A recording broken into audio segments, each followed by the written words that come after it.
FORA.tv. The world is thinking. I'm wondering, there are many, many people in this country, maybe a small but certainly persistent minority, who would prefer single-payer health care. And I'm wondering why neither campaign is proposing that. And I know Senator Obama has said in a perfect world he would, but he wants to start somewhere else. Can you explain why not single-payer?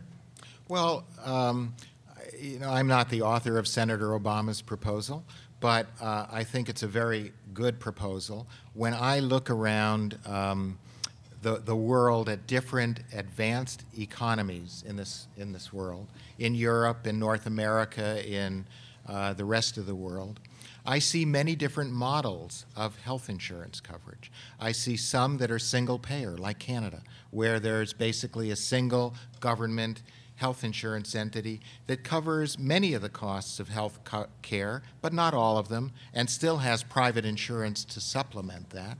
I see other models in the United Kingdom where there's a national health service that actually provides the care to people. I see Germany with multiple plans competing with one another that are basically managed by a coalition of employers and labor unions. And it's a very effective system.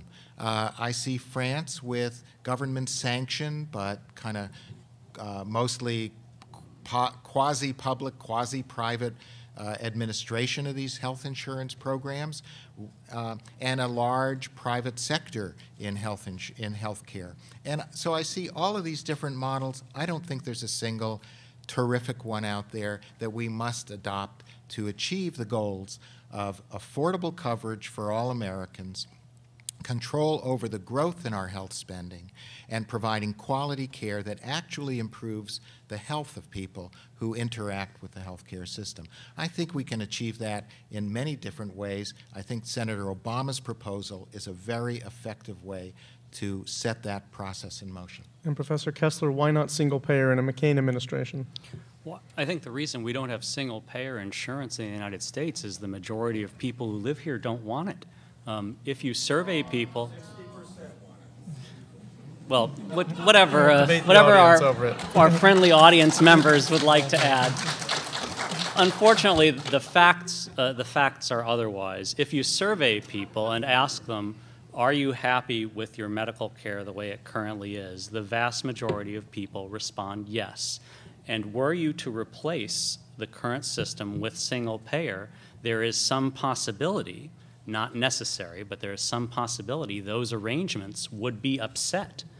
And so the people who currently have employer-sponsored health insurance, the majority of them, do not want to lose that insurance. Indeed, this is something that both Senator Obama and Senator Clinton learned from the experience in 1993 when Senator